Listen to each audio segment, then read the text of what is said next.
Food is one of the staples of our society. Its function in our society serves far past our biological needs. We use it in celebration, we socialize over a nice meal, we cook out of our love for food.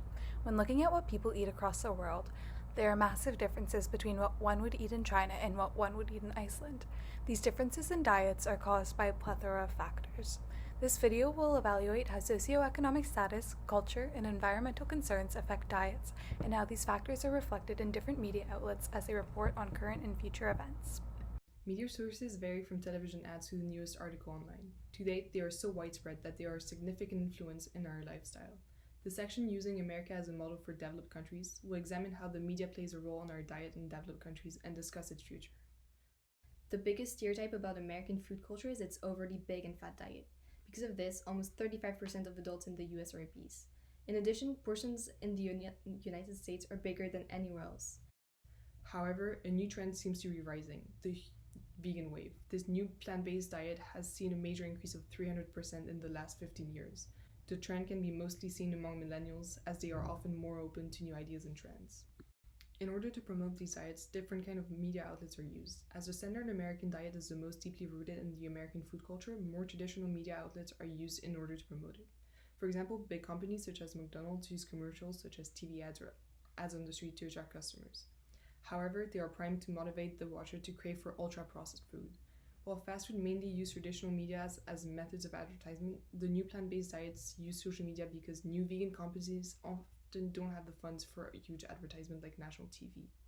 To add, millennials use social media more than any other demographic, and so social media is a perfect way to target teenagers and young adults while being affordable. Different news sources also change which diet are encouraged. For example, while CNN condemns the traditional American way of eating and encourages the reader to eat better, news chains known to be Republicans such as Fox News continue to advertise companies such as McDonald's. When discussing vegan or vegetarian diets, a simple Google search produces hundreds of thousands of titles related to the environmental benefits of adopting a plant-based diet. The very opposite is seen when looking at fast food diets and their prevalence in America. Across many news sources, no matter their political background, there's an urge to remove or limit meat consumption as a way to combat climate change and help the environment. One way the media sees the future of foods and diets in America is through lab-grown meats as opposed to real meats. Lab-grown meats can help with the food production in an environmentally stable way, as it does not produce the greenhouse gases that normal meat production does. The media also portrays future diets as including an increased amount of perennial crops. These are crops that will go dormant in the winter and resprout naturally in the spring, providing economic benefits as farmers are able to spend less money and time on seeding their land. Across YouTube, the importance of food sovereignty to help save our environment, aid the local economy, and better American diets is highlighted as they stress the necessary allowance of farmers to control their production and support local farmers. Contrastingly, there are warnings of continuing the American diet as they alert that the planet will not be able to sustain the demand for meat that is required. Overall, the future of food production and sovereignty portrayed by the media is positive if people are willing to make changes to their diet away from meat-heavy diets. Diets are changing in the developing world. There is a tendency to overconsume sugar and salt, and to underconsume fruit and vegetables.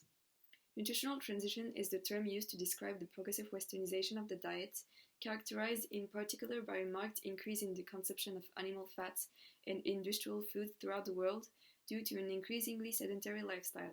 When analyzing the impact of the food system, there is one key player to take into account: the big food industry. Today, it is the world leading player in the nutritional transition to industrial foods. These globalized industrial foods are gradually supplanting cooking and traditional foods.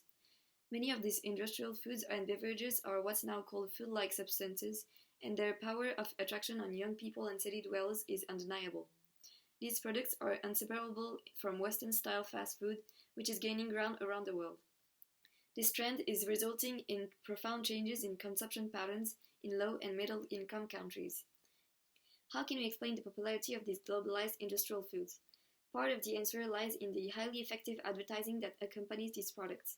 For example, in Africa, major advertising campaigns promote the highly salty bouillon cubes for sauce, replacing traditional spice and vegetables. In less developed countries, the main meal of the day is lunch, which usually consists of a mixture of vegetables, legumes, and sometimes meat, but not everybody is able to afford meat due to economic constraints.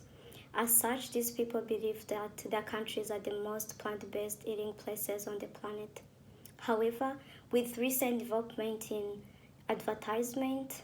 Due to economic expansion, fast food is becoming more popular in less developed countries and people are starting to indulge in them. The increase in fast food chains will place even more unsustainable burdens on the planet's limited resources.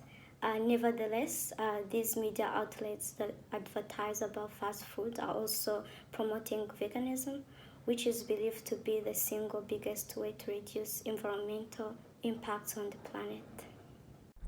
To conclude, it is evident how socioeconomic status, culture, and environmental concerns affect diet. These preferences in diet are then reflected in different media sources. One popular trend is the dangerous rise of fast food around the world.